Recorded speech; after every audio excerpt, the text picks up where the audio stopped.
Hello and welcome to Flaunt. Find your sparkle and create a life you love after infidelity or betrayal. I am Lora Cheadle and I am here with my husband, Shawn. And we're going to have hopefully a pretty incredible and enlightening conversation about Trickle Truth, because I know that's something we went through, definitely. And I know that's something that a lot of you have asked about it. And let me tell you, if your partner is doing the whole Trickle Truth thing to you, I know how hurtful it is. I know how it feels to be like, this is it, this is the whole story. And then to find out, nope, that's not the story. But what hopefully I want to show and to share with you today is why that is not the end of the road. Why your partner is not doing it intentionally to be a jerk to you. My point with this episode is to help you understand what your partner might be feeling and thinking and why he might be doing it. And this is also going to be one of those episodes that is really, really good to share with your partner. So maybe he listens to Shawn's words and then he can put words around his experience, because I know that's one of the things that a lot of men struggle with is finding the right words for what it is they are experiencing. So sit down, grab a pen and paper, take some notes if you'd like to, listen to this show, and then, if it seems appropriate, share it with your partner. So, first, thank you for being here. Thanks for having me. I think. And speaking of nervous, right? I mean, to retell all the stories, right? And our trickle truth, it does make me feel nervous. And so hopefully I'm vulnerable enough to share some insights that are helpful to somebody. Yeah, absolutely. Okay, so let's start kind of from the beginning. First of all, what is trickle truth? Trickle truth is what happens. It's the name for what happens when you discover your partner's infidelity and you're like, okay, tell me what happened. And your partner tells you a story. And you start, okay, I believe you. Thank you for telling me the truth. Now let's move on. And then, however long later, you find out that what your partner told you was not exactly the truth. A very common one is, and we went through this also. Okay, so what's going on with this woman? Something's going on with this woman. Oh, well, we flirt. We had dinner together. We kissed. We hugged. And then I believed it. Okay, you're flirting with the financial planner secretary. You're having inappropriate lunches. You're flirting. And I believed that. Okay, like Shawn told me, she's a nice young girl. She's a single mom. She's struggling. She just really needs somebody to confide in. And I thought, oh, that's the truth. And I started making sense of that in my brain. Okay, Shawn's a really kind person. He's a compassionate person. I can see how somebody in her situation might want to befriend somebody like him, or I can see how she might want more, but obviously that's not something that is going to be more. And I don't even remember how long it was after one of my friends started telling me, Lora, that doesn't make sense. What you're telling me that Shawn told you doesn't make sense. So then I confronted Shawn, and then the whole truth came out. So that's Part of trickle the truth truth. came up. Yeah, part of the truth came out, but that's trickle truth. And then you wrap your head around that. Okay, we can get through this. I can figure it out now. And then more of the truth comes out. So my question for you, Shawn, is why don't you just spill it? Why don't men just be like, yeah, I was caught and I'm horrified, and here's what's going on? Why this slow roll? Why this slow reveal? Well, it's tough to suddenly be caught. We all know that as kids. Who broke the lamp? Wasn't me. I didn't do it, right? And it might have been you. And that is a trickle truth. I didn't even know that phrase, by the way, and I was trickle truthing this whole disclosure process for me and Lora. But I really think the concept of being a little kid and being caught, we act very similarly as adults. And there's a lot of shame in being caught, and we're not vulnerable enough to share that it's shameful, to sort of stand in it and be ready to deliver the truth all at once. And so it becomes this slow reveal, is what we called it. And, that trickle, though, is really hurtful, right? And it's scary for us because more and more details come up, and then it makes it harder to have the conversation. Yeah. Okay, let's break that down a little bit because I love how you talk about you're a kid and you don't want to be caught. Okay, but you're an adult. You're a grown man and you know what you did was wrong and you know what you did is harmful. So why the belief that not telling is going to help? Well, that's interesting because to me, there's this notion that maybe all the truth doesn't need to be told. Maybe, this is all that needs to be said and we can put it to rest. Maybe we can, sweep this under the rug. Um, there's a lot of events where half truths or white lies are told between parents and kids, let's say. Don't tell mom, don't tell dad, right? So these little secrets, we think, well, it's one of those. Now the truth comes out, but let's only tell half the truth or a quarter of it or some portion that feels safe. We want to feel safe. We don't want to feel like we're going to the principal's office. Um, we don't want to feel like we've, quote, really been caught. Um, we want to make it seem like it's an innocent disclosure, Right. and yet it's not innocent because we did do something wrong.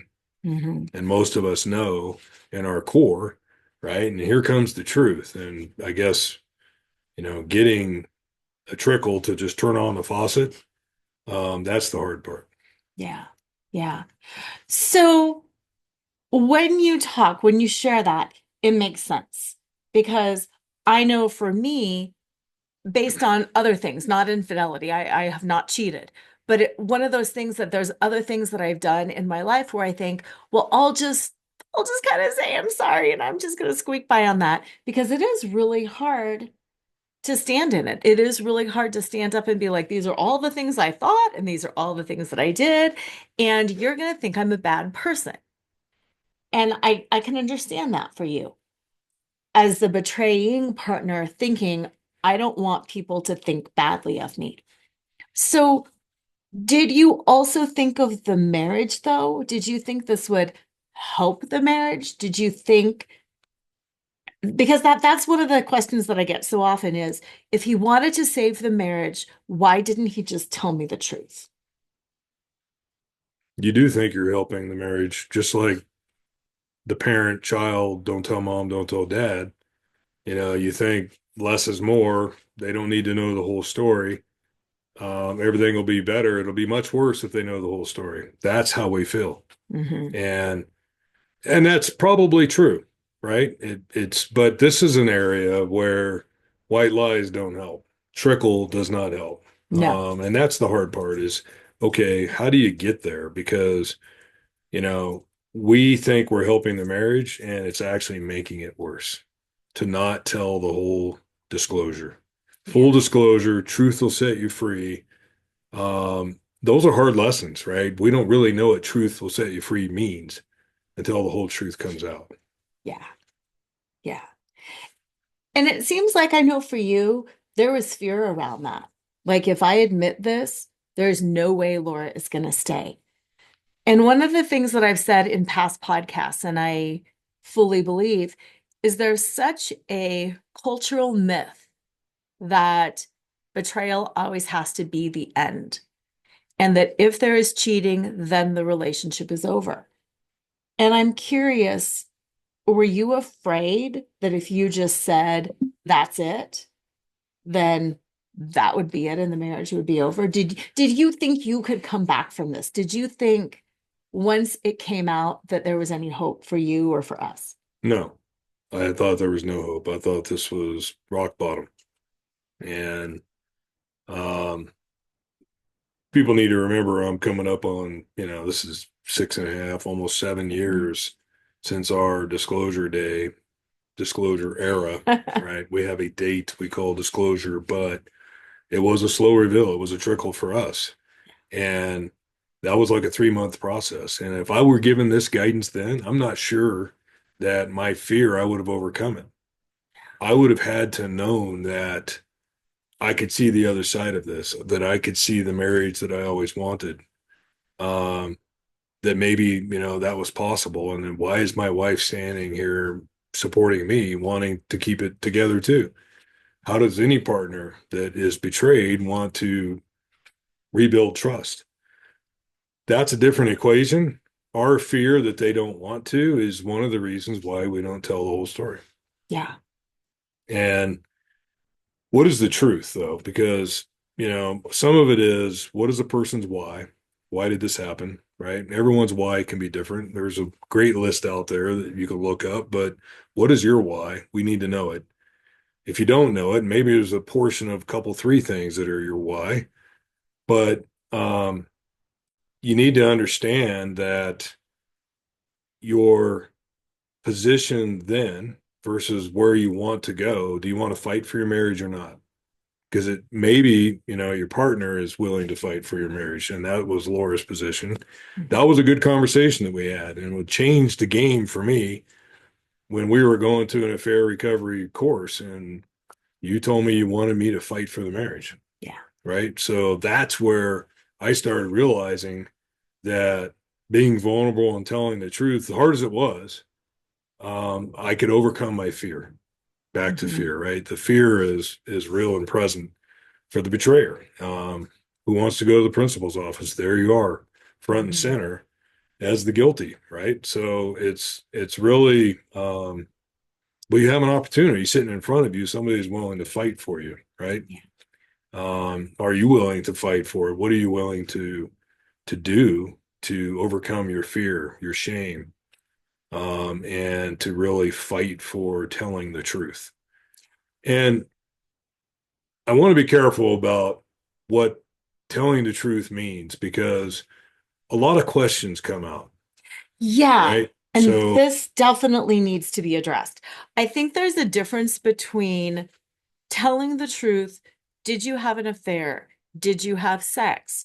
Did you bring her to our house? How long did it last? How many were you? I That's like the parameters that the first big figuring it out. Like, did this happen? Numbers, dates, what did you love her? Oh, like all of these big things. I think that's the first thing. But then from there, as you know, it's kind of an endless rabbit hole, right? well, it can be.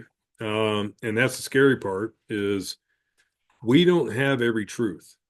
We may not know the color of underclothing. We may not know exactly what the time was. We may not know a lot of details that the betrayed partner wants to know. And so the truth, it's difficult because while we know a lot of truths and the truth that you actually did it, you were engaged with this other person, you had this affair encounter, wherever it was, there's a lot that can be told about that, but there's details that the betrayed partner thinks you're holding back and you're not Right. telling the truth. And I'll tell you, we're in a course and it was an incredible course, but it was a paramount universal truth that not everybody knows every detail. So Yeah. hold some grace and space for dark rooms, whatever it is, right? It's not everybody knows the exact time, the colors of something, a lot of nuances that drive, I know, the betrayed crazy. Um, and those truths are blurry for the person that, may not have noticed and now all of a sudden is on the spot to tell. So I wouldn't make stuff up. I would just say, God's honest truth. I don't know. Right. If you don't know, you got to have to just couch that for a minute. Yeah. And something that helped me with that I had this presumption that he must have been passionately, deeply in love with these women. And that I know when we were first dating and engaged, I know like taking care of my kids, I know taking care of friends. When you're passionately in love and connected and committed, oh, you know every single detail because you're focused on it and you think it's great. So my presumption is Shawn is totally in love with his affair partners. And these are like heart palpitating moments. And this is the joy of his life. So, of course, he remembers it. When in reality, he wasn't in love with his affair partners. No. It didn't have a lot of meaning. It was just kind of get through it. I'll let you speak to that because you can talk about your own Well, version. that's like putting my counseling on, out in the public, but I was pretty broken. So, and as she mentioned, that was multiple, right? If you're sitting there with just one affair partner, you have less to remember, less to disclose. I had to do this 5 times, and it was really difficult, right? Walking through. So, the way I think probably the best lesson we received as a couple to work through the details, to get to the truth, to get past the trickle was to set boundaries around our discussions. May I ask you a difficult question? And that was our opener. Lora would ask me that. And now I knew that, okay, this has to do with our stuff. This doesn't have to do with the garage or the clutter in my closet or something else, right? A difficult question was the boundary code Code. word for let's set the stage for whatever environment we're going to sit in, or it's a quiet drive, or whatever your setting is, but make sure that that's only going to be the conversation so that we can have authentic conversation. That Mhm. is telling the truth, but also so that I can try to make sure I understand how I tell the truth because I need to get all the details she needs out and to be understanding of her angst in this matter. And that if I don't know the truth, I need to be able to express that that's something, a detail that I just don't recall. Right. It may not have been important. It may not be something you even noticed, right? Or yeah, there might have been that situation, but I don't remember whatever the details were, the color, whatever. Right. Um, I'm just going to jump in because you mentioned safety, and safety is so important. And before I go a little bit deeper in that, we're talking about conversations between two hurt people. I was hurt as the betrayed partner. You were hurt as the betrayed partner. Rightfully so, our needs should come first because we were hurt. It should be about us. But when we sometimes make it all about us and our pain, not because we're selfish, mean people, because we're so overwhelmed, it can shut down the other person from communicating with you because the betrayer is in pain too. Shawn did not cheat because it was really, really fun. He did not cheat because he was in love. Like he said, he cheated because he was broken. When you're broken, you're in pain. He was vulnerable, he was in pain, he was cheating. So he's talking about something that's difficult too. And it was easy for him to get overwhelmed with pain. And then it was easy for me to get overwhelmed with pain. And then we couldn't hold space for each other. And then conversation would just devolve into yelling or fighting or nitpicking, or it's because it's you. or we exceeded our sacred space, and now it's not just a fair, difficult questions. It became finance, it became kids, it became, Yeah. other fights than we might have, or disputes, or whatever, however it looks, right? So, in a way, don't let life and marriage get in the way. Honor the sacred space so that you both can be authentic about the difficult question. And I think there's a certain time period when difficult questions start winding down. Mm-hmm. Whether somebody's healed or not is a whole different timeline because they have to process this information. And sometimes they ask more details. Sometimes it's, not as long of a difficult question ceremony, if you will, or sacred time for that. It can be shorter, just one more thing, maybe, over dinner or whatever. But we also had some other boundaries, and that's like time of day. Hmm. Let's not do this past 11 o'clock. We both need to sleep. And when it's, just pounding on your mind, you're probably going to toss and turn. And that is ineffective for the night, much less the week. It could disrupt a lot of things. So set some boundaries around that. Similarly on, don't have a fair partner, a betrayed partner wake up at 5 in the morning because they can't sleep and it's Are drives you crazy. are you Yeah, asleep? and Are they you they want asleep? to talk, right? Yeah.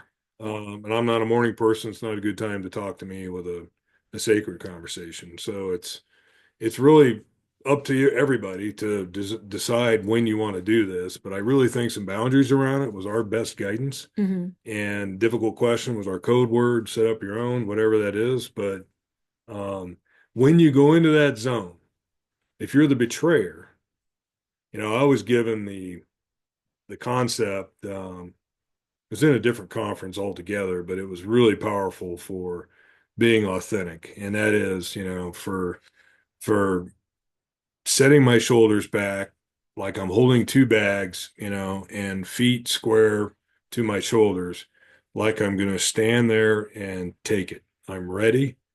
I'm going to tell the truth. I'm going to be authentic right here and now. I'm going to tell you everything I possibly can about your questions during this sacred time.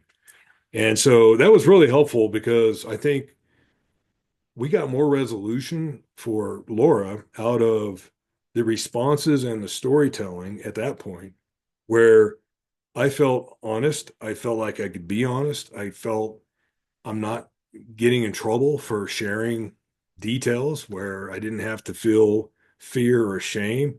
She wanted the details and she was going to process the details toward healing. Hmm. And it helps me too because the truth will set you free. Yeah. Yeah. Couple of things. First, you have used the term sacred conversation several times, and that's what we call it. And if you've been listening to my podcast for a while, I'm sure you've heard that term before, but it is sacred. I mean, it is sacred. It chokes me up, but it's about coming together. It's about bearing our souls. It's about honesty. And like I said earlier, as the betrayed partner, you deserve so much, and it does to deserve to be about you, and yet still holding space, not hammering away. It was really hard for me sometimes to ask something and then to hear it because I didn't want to hear it, And it was like sometimes I would ask him to be strong for me. And other times it would be like, I'm just going to lose it and I'm going to devolve. And how do you balance that? And how can I be strong when he's being vulnerable? And then how can he be strong while I'm losing it?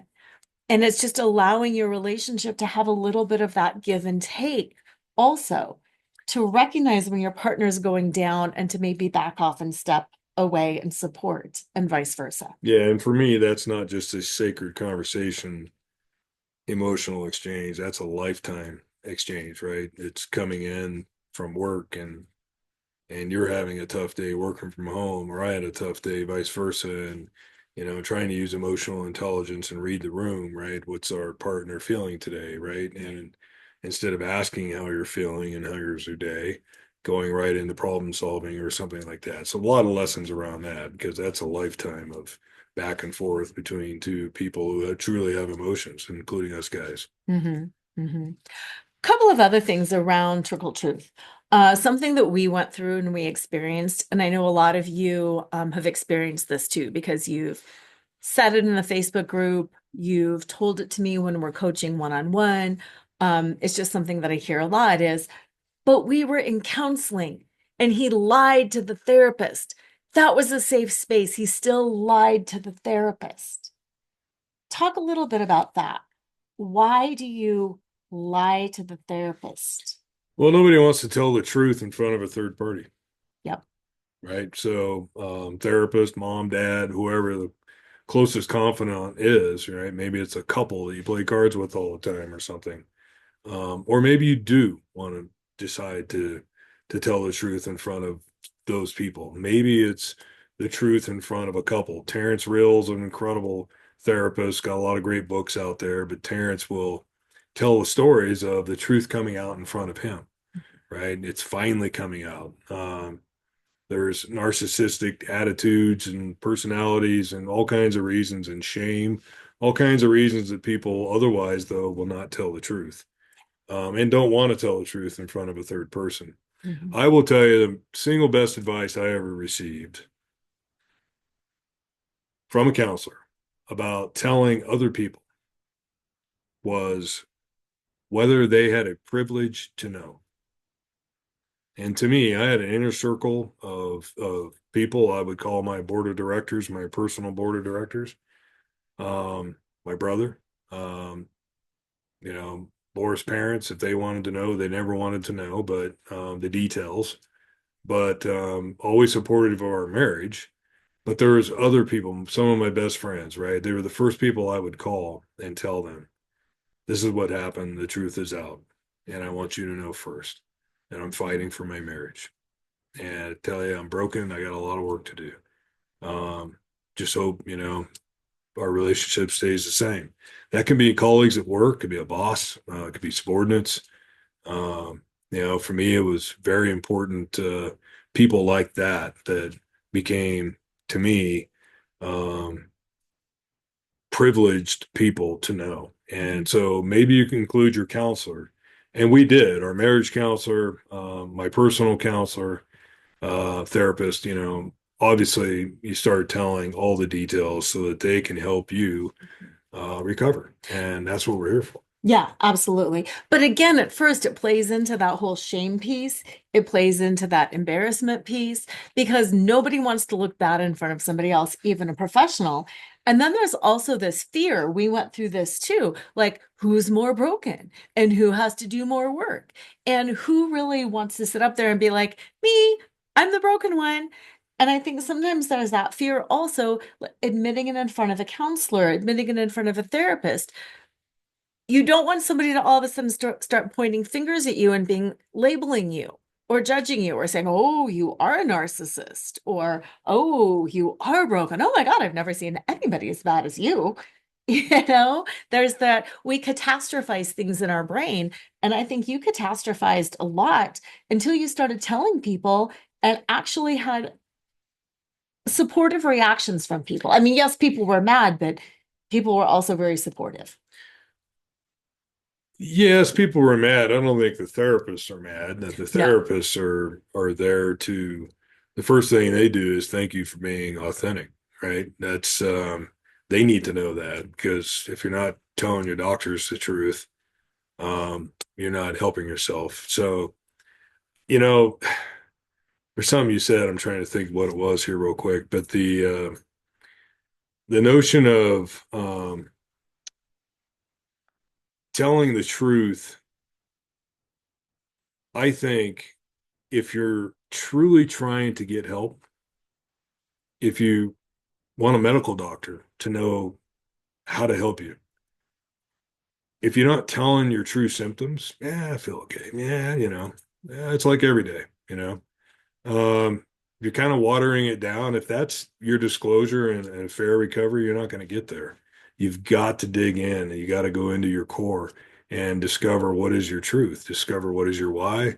Understand that you can remember details that need to be told.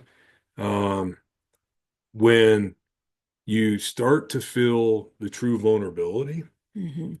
I think is when the truth is paramount. It's going to be laid out, and that's when you put your shoulders back, you're holding those two bags, and you're just delivering. And and you stand in it, right? Because you know that you can take it, you can overcome this, you can see the other side.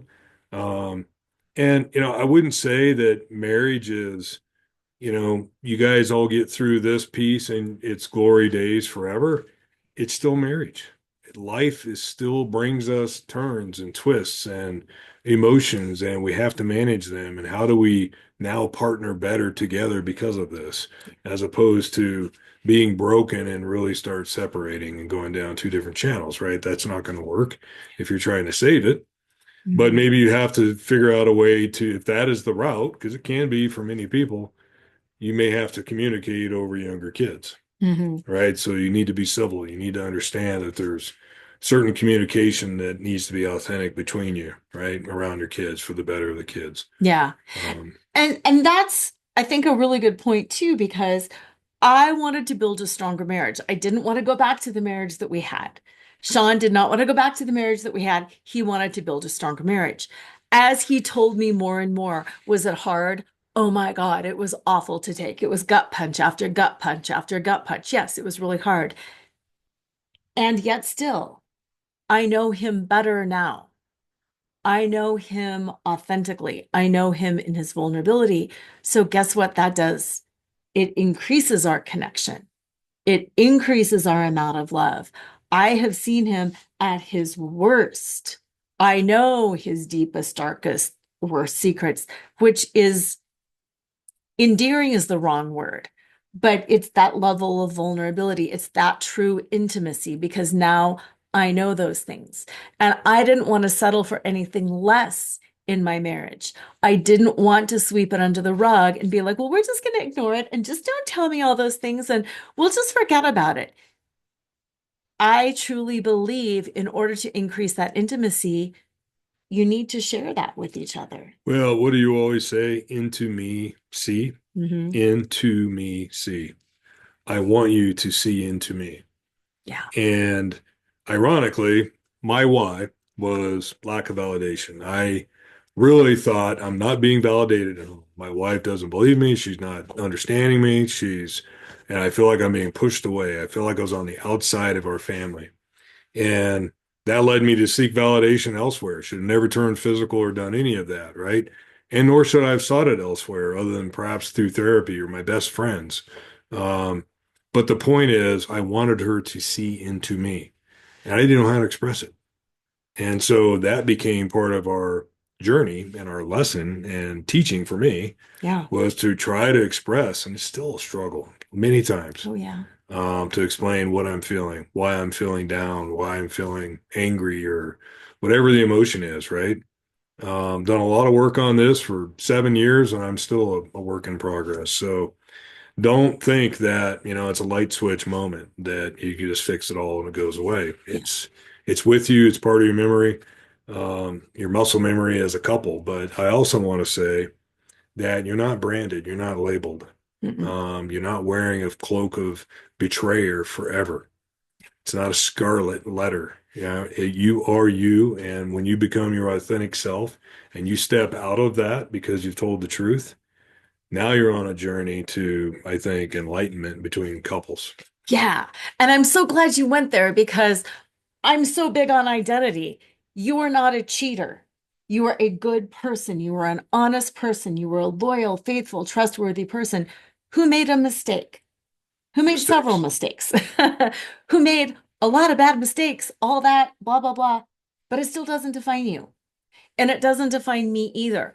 His acts don't define me, but his acts don't define him either. He could have let them define him. He could have continued to not tell the truth. What does that make you? Then that makes you a liar. But that's not who he is. So if you are the betraying partner and you're listening to this, I really challenge you to lean into who are you? Are you a truth teller? Are you brave? Are you courageous? Are you willing? I think there's the whole willingness. Be willing to put it out there. If your partner stays or if your partner goes, that's a different issue, but it's about who you are.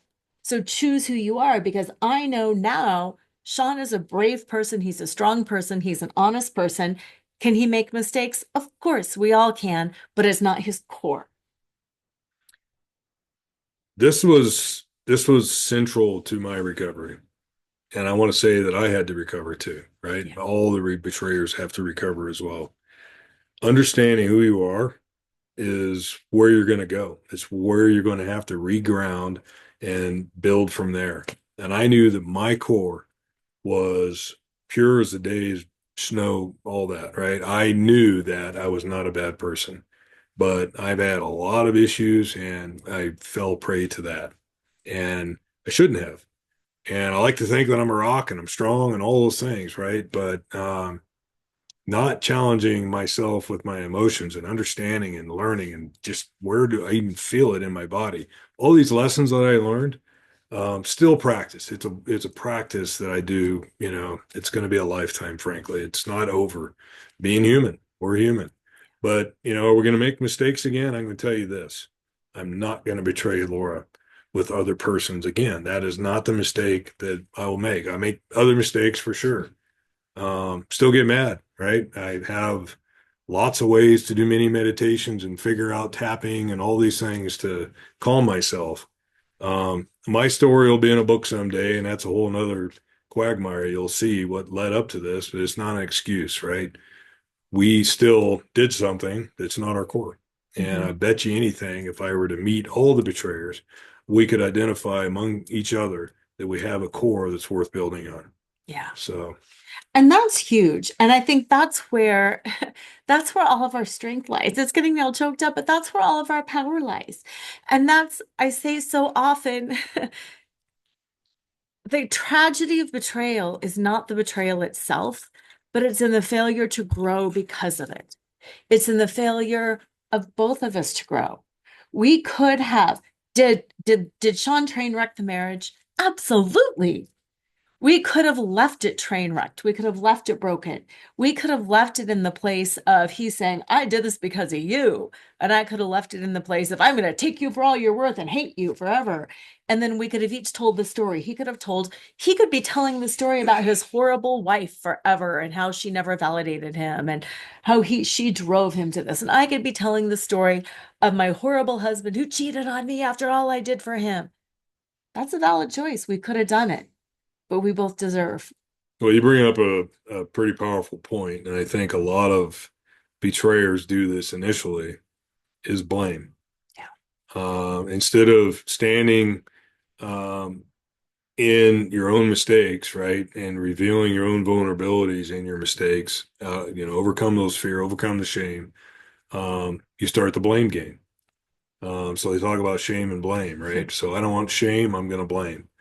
And I had 11 things, and I actually wrote them down in an email to Lora. We still have that email. Probably the worst thing I ever did in the early phase of all this, right, is go blame her 11 different ways. I was really angry about those 11 things, and I worked through all those things, and none of those reasons were the reasons why. They were not my why. When you go reflect on them now, I could write a story or an essay about it, right? But that is not, or podcast. Yeah. That is not my why.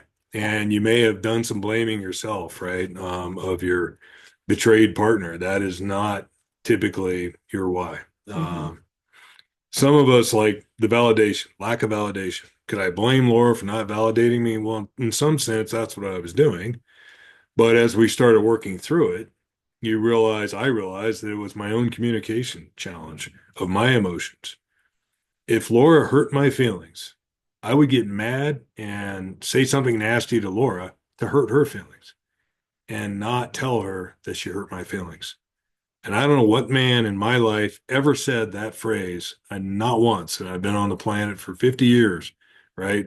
And much more now, but I did never heard a man say that to a female. Well, you hurt my feelings. My sons say that, and God bless them, right? To be able to express their feelings of hurt. Because if you do it in the moment, usually she's just flabbergasted and aghast and comes running. What I'm did so I do? sorry. Yeah. Let's talk Exactly. about this. Let's figure it out. I Validated my feelings. you. And instead, I get mad now I'm a bad guy because I hurt her feelings, she says. Right. After we worked through this, that happened 4 or 5 times where I said, you know what, I'm sorry. I should have said this before, but you hurt my feelings when you said this. And she was like, and I got mad at you and I hurt your feelings. I'm sorry for that. But this is where I should have said this in the beginning. Trying to get better at that to this day, right? But those are things that you're going to learn about yourself, probably. Hopefully, you do that much work where you get to a level of understanding of who your core is. And now, if your core is hurt, what are you doing about it? How are you managing your own safety? How are you encountering your partner with your emotions so that you have an authentic conversation. Talk about trickle truth, right? Don't let that be trickle truth. Yeah, yeah. And that's exactly where I wanted to go from here. We talk about trickle truth. You can only tell me as much as you know. And that's why people say, do we have to talk about the affair forever? Not forever, no. But you do have to talk about it for a while because you have different layers of understanding. The things Shawn told me early on are different than the things he told me 3 months in, and 6 months in, and 9 months in, and a year in. And even now, the things he'll tell me, it's through a different lens. So when he was first telling me the truth, it was through the lens of Lora, you invalidate me. Lora, you keep me on the outside of the family. I'm not good enough. I'm the bad guy. He was telling me his truth then through that lens. Now, 7 years later, when we talk about things, and we still do talk about things, it's not like it's a daily occurrence at all, but he'll share things and they're different because he has a different understanding of them. So don't poke your partner too much when they're like they change their story a little. You know there's a difference if somebody's really changing their story in a material way versus changing their story because they have a different understanding of their story now based on their growth. Well, that's yeah, the truth. Um, but everyone has a different journey. So when do you get to this point? You probably recognize it when you do. You know, some get there faster than I did for sure, um, and some may take longer, right? But Mhm. hopefully, the marriage will survive all of that if you're authentically fighting for it. I did want to back up a little bit on the trickle truth piece because there's Yeah. another important piece to this, and that is one of the things that's hard to disclose is, um, the other person, right? It's how you're stopping communicating or how did you stop communicating? If you haven't, it's imperative that you do. It's really difficult if it's somebody you work with, if it's somebody that's, nearby and in your community all the time. That makes it much more difficult, and you should really get some support around that. Yeah. But, if you're texting all the time, it has to stop. And that's part of the truth that cannot trickle is that, well, I still text the other person or that I Yes. still have social media with the other person. That kind of level of trickle truth, and that we've been working on this for 4 months and you're still No. engaged with this other person, that's not going to fly, right? That's really going to be hurtful and you're going to probably damage trust even more. Yeah. So you've got to figure out in your core, stop. Everything must stop. Zero, blackout, block numbers, right? Prove it to your partner, block them together, whatever that takes, right? Yeah. But if it's somebody in the community, then you've got to work out a plan to block the ongoing interaction with whoever this person is. Yeah, absolutely. And like that, we had some plans. If you run into this person, you cannot be polite and just say, "Hi, how are you?" It was like, no, you do not engage in conversation. You need to walk away. There is no, I'm glad you went there because that's, Well, that's part of trickle truth is that, is it really over? And then, the person secretly, no, it's not over. So that's going to be a really bad splat if you haven't ended that communication. So, Mhm. you know, talking about truth means also talking about truth on your ongoing communications with the other. That should not be happening, right? Yeah. And a lot of us feel, and part of the reason I think we still would do that is, we suddenly feel bad about the other person and, we didn't want to harm them and we didn't want them in trouble in the principal's office with us, right? Or whatever it is. There's a lot of reasons why people try to protect the other person. Um, I like to think that I caused it. It's my fault. I brought that other person into the fold. And so I'm cutting it off and sorry for the other person, but I'm not going to let them down easy. That's it. No more texting, no more social media, no nothing. Yeah. And so, emails, whatever it is, right? Or as Laura said, if this is a person you meet in person, just avoid that situation altogether. Don't be nice. Don't engage. Hi, how are you? Walk past. Yeah. Hard to do, I know, in the moment, right? But that's part of the truth that you're standing in today. Hmm. And to own that truth is that's why it should not be a trickle. That Exactly. is a hard Yeah, stop. that is a hard stop. And the last question I want to ask you, because this has come up too, and you mentioned it. Why do you protect the affair partner? So many men do, and I know you did too. It's like, but and it'd be like, oh my gosh, you both engaged in this. And I know from my point of view, it was me or her. Are you going to protect me or are you going to protect her? And felt like it was such a fight to be like, woohoo, I'm the one you need to protect, not them.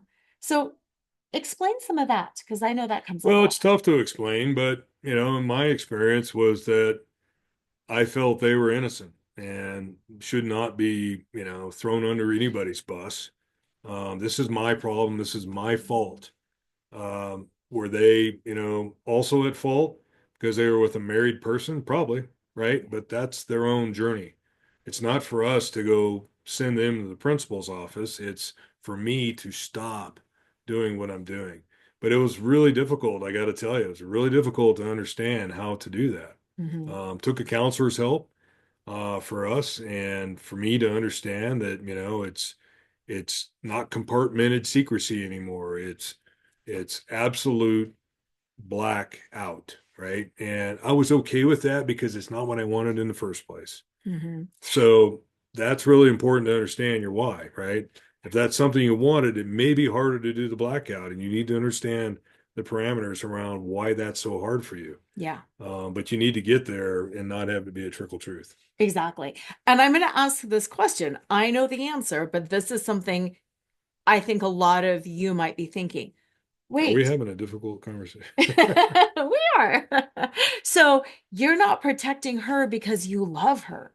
You're not protecting her because you care about her and want to keep things going on with her, right? Right. This came up, right, many times. Yeah. And that's the truth for me. Hmm. If you do fall in love with somebody and that's your reason for betrayal, you got to tell that truth. Yes. And then And go you be got with to that you got to be person if ready that's what to, you want. well, and maybe it's not go be with that person. Maybe it's, a puppy love. Maybe it's infatuation. I don't know. You need to understand. You have to explore that. But you have to tell the But truth not with about it. the other person, right? You have to explore it with your partner today and the partner that you hope to save the relationship with. Yeah, absolutely. So, but it is difficult, to think, well, were you in love with somebody if it's a long-term relationship? What was that relationship? It's hard to have those difficult conversations, and it's nice when you set it up that you're going to have this sort of space to have that discussion because you do need to come in prepared because it Yeah. doesn't help anybody for any of us to come together in that space and then be quiet. Hmm. If we're just going to sit there and we can't answer, then we're not ready, right? We have to be ready to open our mouth and speak. Speak your truth right there. Hmm. It'll set you free. Hmm. Absolutely. Very well said. Very well said. Thank you for that. Because, like I had said about that earlier too, when your partner is offering up their truth, it is their truth in that moment. And we expect them to know things sometimes that they don't know yet. Why did you do that? I don't know. Okay, is that a cop out? Maybe it is. And then in some instances, also, it's, I don't know. I don't know. I haven't figured that out. That was one of those things. One of the questions I had asked to one of the affair partners, but she said that you told her you loved her. Why did you do that? At first, Shawn is like, I don't know. Well, first, did I? Exactly. And oh, okay. Well, why did I do that? Right. Yeah. And then it took some unpacking and it took some figuring out. And the answer, What do you mean? The answer to that one? yeah, the answer to that one Or is the just, general answer? no, just the answer of how that evolved. At first, it was, I didn't, I did I don't know. And then later, Well, and is, that's trickle truth because the truth was, yes, I did. And I was worried about that relationship unraveling. right? Mhm. I wanted validation from that person. And so I would say it back or write it back, whatever it was. Mhm. But it was, and that's a weakness, right? And admit it. And that was tough to reveal, tough Yeah. to stand in and tell the truth, put my shoulders back and be ready. But I didn't know that right away because I never Yes. really thought about it at first, why I was saying it back. And then I unpacked it. It was like, I'm not going off and living with this person ever, and nor did I. And that was a long-term situation where there's a lot of talking, saw each other 6, 7 times, and 5 of those were encounters. But over those, that course, the expression of love would come up through writing or on a conversation, and it was to appease for me, it was to appease the other person to keep getting what I was, and that's why I was selfish, and that's why I say it was my fault, right? Mhm. So if you know your why, then you can stand in it. And to me, it's so much more relieving to understand that I found my truth. I was able to express it, hard as it was, right? And Lora stood in there, through all this crap.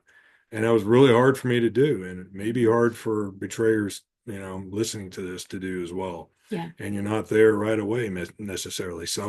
Yeah. Some are more like me. And it's okay if you're not there. It's the willingness to get there. It's the willingness to go as far as you can go. And the thing is, whether you're a betrayer or the betrayed partner, you can only go as far as you want to go.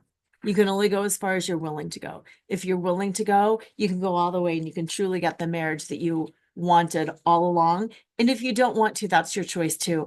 But I think what we stand for and what we're here to express and to show you is there is hope. It's scary, but it's not necessarily as scary as you might think. It is hard. It's really hard, but it's worth it. It's worth it. It's shame, fear, all of that. It's usually bigger in your head than it is when it actually comes out. I will tell you this, if it's not worth it, then have that discussion, have that truth. Yeah. Because if it is worth it, then you will fight for it and you will do the hard work necessary to find your why, to tell your truth, to understand what drove you, if it was years ago or it's hard to remember, right? Sketchy, whatever that is. Meditate, do hypnosis if you have to. There's lots of ways to understand how to tell your truth and be authentic about it so that not just your partner understands, but you understand. Yeah.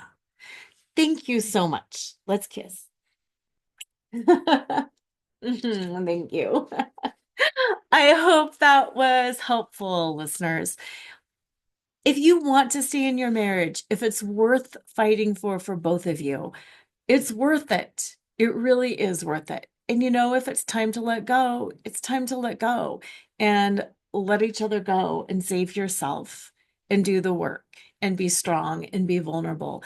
Because whether it's this relationship or another one, now you're going to make me cry. It's always worth it.